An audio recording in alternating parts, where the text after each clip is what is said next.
What's going on, guys? I hope you guys are all doing well and staying busy. I sure have. I've been working on the car today, getting some things done. I got Mike's blower, the bearings replaced, and a couple of injectors cleaned. So I figured I'd take a day and give you guys an update. So since last video, I was able to get the transmission back in. I've also replaced, I don't know if you can see it down there, this coolant thermostat housing.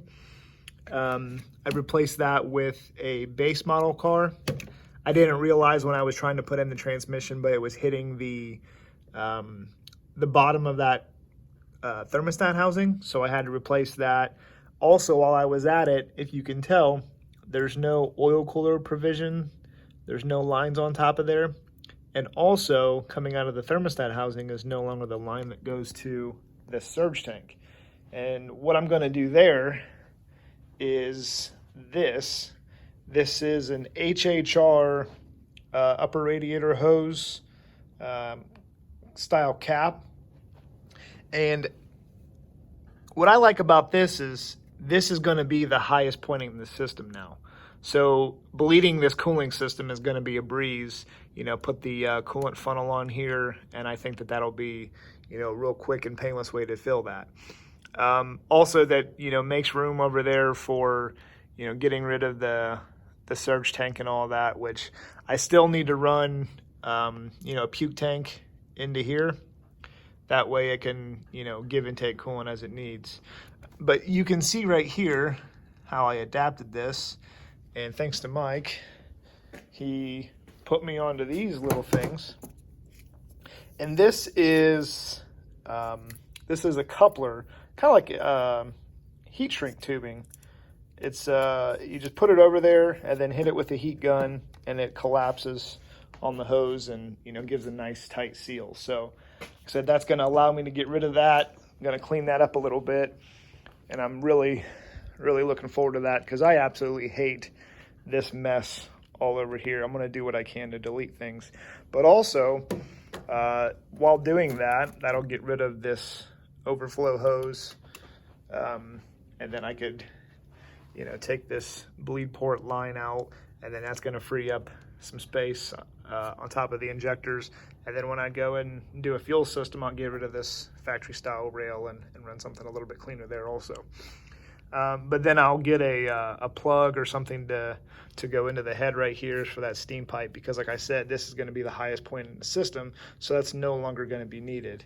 And like I said, I was able to get the transmission in. I also got the shift cables ran.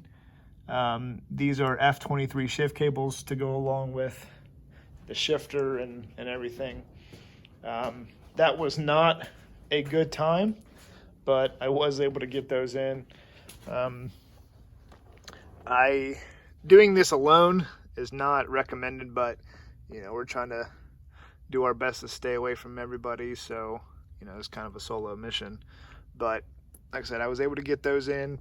Unfortunately, in process of installing this shifter from OTTP, which is a super nice piece, by the way, going into the F23 shifter base, I accidentally broke this cup.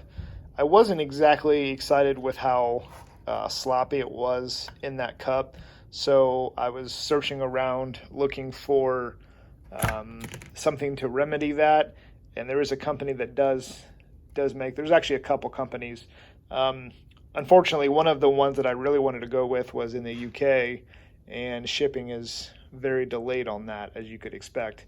So in attempts to kind of speed this up, I ordered one that's stateside, and hopefully that'll fix that up. But this is the old shifter that came with it, and definitely wasn't going to use that. But I've got the cable clamp from OTTP, and also these solid base bushings. This should do pretty well for tightening up that shifter base. But I'm really excited to get this shifter in. The old factory knob was stripped out, and there was quite a bit of slack in that, so it didn't really give you the confidence when it came to hitting the shifts. So yeah, that's kind of where I'm at now. Once I get that shifter base cup, I will be able to get that put back together and get the subframe back in. The other thing that I wanted to mention is this is a Saturn View jack shaft, which, as far as I can tell, seems to be the only one I can find that runs a jack shaft. I was hoping that there was going to be another one. And my idea was to actually have the F23 jack shaft cut down and resplined, but talking to a couple of people, it's possible that the up and down location of this shaft is a little bit different on the F23 than it is on the F23. I don't know that that's certain, but the other option I think that I have, if I can find somebody to do it, I'm hoping that Mosier would be willing to, is getting a new jack shaft made. Because whenever you run the View jack shaft, it actually, guys will run the automatic Cobalt passenger side axle, and that way it's a female to this male spline. However, that leaves 1 inch short for the drive axle going into the hub, which, it's, a couple guys have said you can drive around on it, but I really don't want to risk it. So ultimately, I'd like to be able to make this 1 inch longer. Now that'll take, pressing this plate off or whatever's there. There's a couple of snap rings. I haven't quite disassembled it yet. Excuse me. But I intend to, and, ship this out and see if I can have a custom one made. So that's got the F23 splines on it. And then this will work with an automatic Cobalt axle. Eventually, I'll probably have to upgrade, but currently I'm doing what I can to save some bucks.